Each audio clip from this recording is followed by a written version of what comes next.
नमस्कार, आप देख रहे हैं वीके न्यूज और मैं दुष्ट उपाध्याय। ये कहावत तो आपने सुनी होगी कि गांव बसा नहीं और लुटेरे पहले ही आ गए, या यूं कहें कि काम में जान नहीं मगर फिर भी किसी से कम नहीं। ऐसा ही कुछ नजारा लोकसभा चुनाव के दौरान देखने को मिला। दरअसल बीजेपी ने लोकसभा चुनाव में दोबारा से सत्ता में बने रहने के लिए एड़ी चोटी का जोड़ लगा दिया और इसका ऐतिहासिक नतीजा भी देखने को मिला, क्योंकि इस बार के लोकसभा चुनाव में बीजेपी ने अकेले दम पर 303 सीटों के साथ प्रचंड जीत हासिल की और विपक्ष के सारे मंसूबों पर पानी फेरते हुए पीएम मोदी ने फिर से प्रधानमंत्री के रूप में शपथ ली। हालांकि बीजेपी की बम्पर जीत के बाद विपक्ष ने ईवीएम पर खूब ठीकरा फोड़ा, मगर कुछ दिन बड़बड़ाकर शांत हो गए। लेकिन इस चुनाव को लेकर कांग्रेस का एक ऐसा खुलासा सामने आया जिसके बारे में जानकर एक बार आप भी अपना माथा जरूर पीट लेंगे। दरअसल लोकसभा चुनाव में कांग्रेस पार्टी को करारी हार का सामना करना पड़ा। साल 2014 में लोकसभा चुनाव में 44 सीटें पाने वाली कांग्रेस इस चुनाव में 8 सीट बढ़कर 52 सीट ही हासिल कर पाई।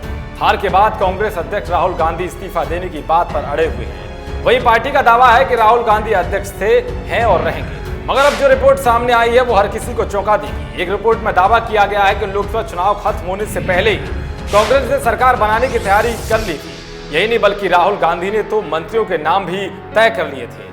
दरअसल राहुल गांधी के करीबी ने उन्हें यकीन दिलाया था कि कांग्रेस 184 सीटें हासिल करेगी। दावा किया गया था कि बहुत उलटफेर हुआ, तब भी 164 सीट कहीं नहीं गई। रिपोर्ट के मुताबिक राहुल से दावा कांग्रेस के डेटा एनालिस्ट प्रवीण चक्रवर्ती ने किया था।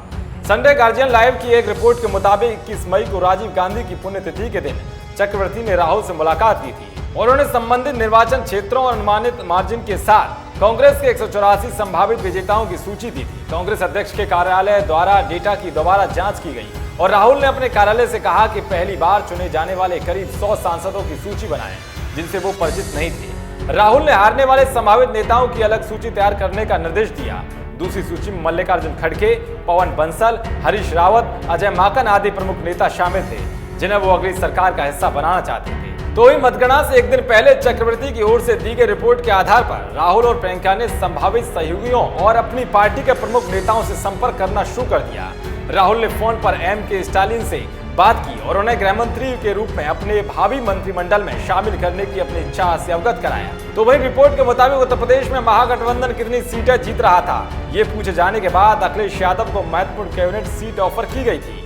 अखिलेश यादव ने यह आंकड़ा 40+ पर रखा और राज्य में कांग्रेस की संख्या के लिए कहा कि पार्टी 9 सीट जीत रही है, जिसमें रायबरेली और अमेठी के अलावा कानपुर, उन्नाव, फतेहपुर सीकरी आदि शामिल थी। रिपोर्ट में यह भी दावा किया गया कि प्रियंका ने कांग्रेस के मुख्यमंत्रियों को फोन करके उन्हें अपने अपने राज्यों से संभावित मंत्रियों की सूची भेजने को कहा। खैर, जब 23 मई को लोकसभा चुनाव के नतीजे आए तो राहुल के इन सभी मंसूबों पर पानी फिर गया और कांग्रेस जितनी सीटों की आस लगाई बैठी थी उसमें 4 सीट ही हासिल कर पाई। आपको क्या लगता है, क्या राहुल गांधी दिन में सपने देख रहे थे या फिर वो आत्मविश्वास में थे? अपनी राय कमेंट बॉक्स में जरूर बताएं। देश और दुनिया की तमाम खबरों को पाने के लिए देखते रहिए वीके न्यूज। शुक्रिया।